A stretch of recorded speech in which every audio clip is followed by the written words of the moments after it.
Лаврентьев атындағы орта мектептің 7 сынып оқушысы Ахметбек Арайлым.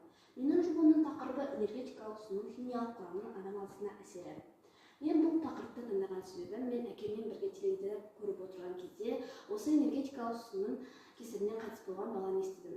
Бұл баланың өлімі энергетикалық суды тұтынып футбол алаңына барған. Сол сәтте жүрегі қысып қайтыс болып кеткен. Сондықтан менің энергетикалық суға деген қызығушылығым артып, жобама қосайын деген ойда болды. Энергетикалық сулар туралы мәлімет. Энергетикалық сулар адамзаттан бертінде ойлап тапқан өнертабысы. Алайда энергетикалық судың құрамында кофеин, таурин, қант және басқа да дәрумендер кездеседі. Онымен қатар көптеген бояғыштар кездеседі.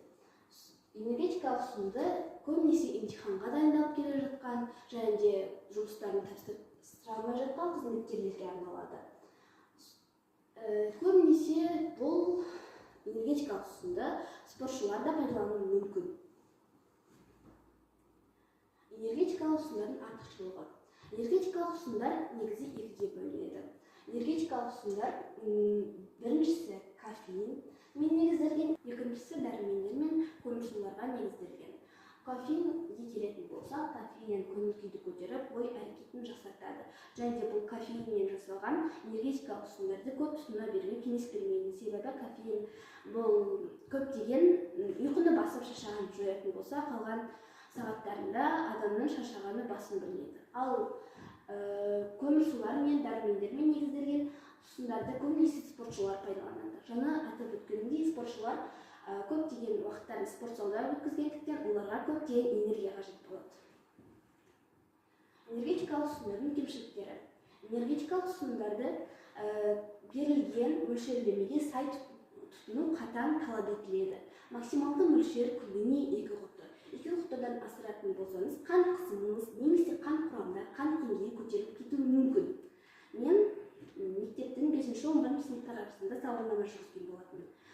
Сауалнаманың қорытындысы энергетикалық сулардан көбінесе балалар тұтынады және де оның сыртқа қалдырында не қосылатынын білмейді.